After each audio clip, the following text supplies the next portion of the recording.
hot spot. Drop it like it's hot. Drop it like it's hot. So hot and that's hot. You can catch me at the hot spot. It's the BR18. 29 before the top of the hour, y'all. It is time for the hot spot. What up, Brett? What up, Rickey? Good morning, everybody. I'm your girl, Brad Tat, and this is the Hot Spot where we bring you music, movies, and more. So let's get off into it.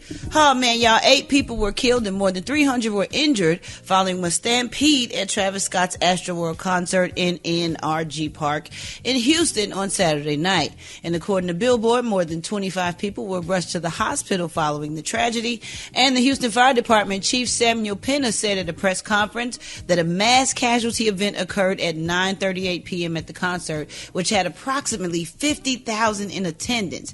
Pena said the trouble began shortly after 9 p.m. when the crowd began to compress forward toward the front of the stage, and that caused some panic and started causing some injuries. People began to fall out and become unconscious, and that created additional panic.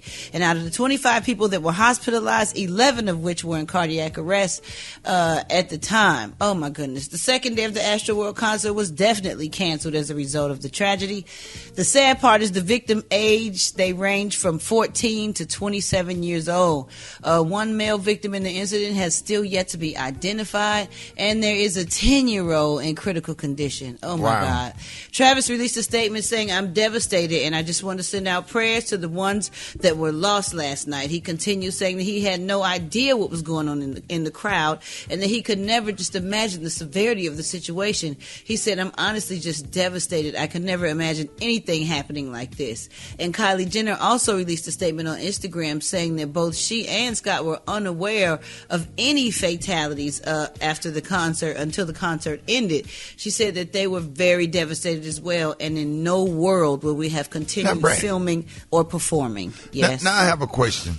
I do know, and I sat here and I thought about this all weekend because it really bothered me, because I have Travis Scott whole album as I downloaded all his music. I'm a big fan. I listen to all of his music. I loved his documentary. I'm a huge 53-year-old Travis Scott fan. Like I'm a fan for real. Right.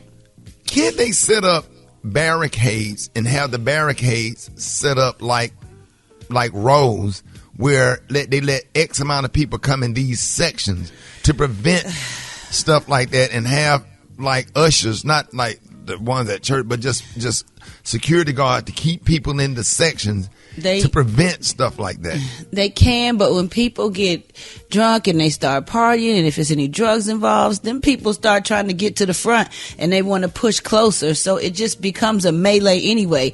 Even if there were barricades, that's a huge place. They would have had to hire so much more security, but I'm sure they wish they would have done it now and had security almost on every aisle.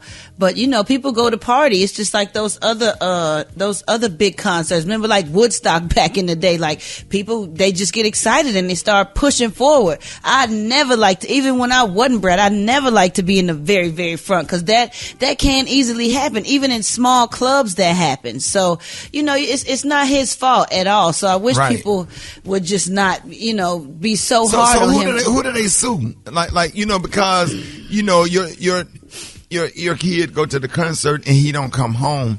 Who is responsible? Well, they're trying to sue Travis Scott and the promoter. Exactly. Yeah, it says Travis has been criticized for performing for over 35 minutes while the stampede was happening.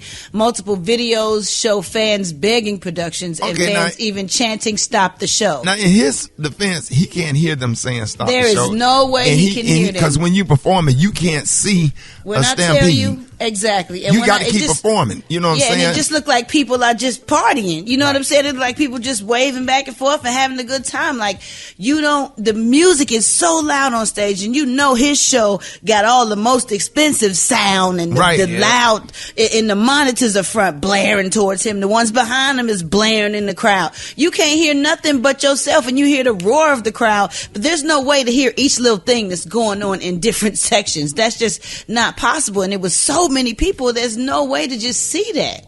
You know, and the lawsuits are starting to come in, y'all. Manuel Souza, who has claimed to have been injured during the concert, is first. Souza filed the suit on Saturday, alleging both negligence and gross negligence on behalf of Travis, Live Nation, and others. I just hate it.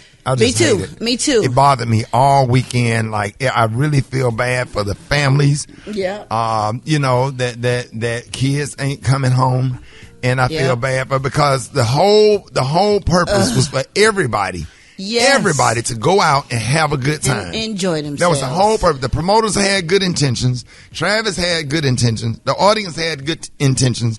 And all of those people died. And I just feel bad for everybody. I do too. And this man went on to say that the concert organizers made a conscious effort to let the show go on despite clear evidence all around them that people were in serious distress and suffering serious injuries. So he's the second person he's the first person, but another young lady is getting ready to file a lawsuit again for $1 million in damages.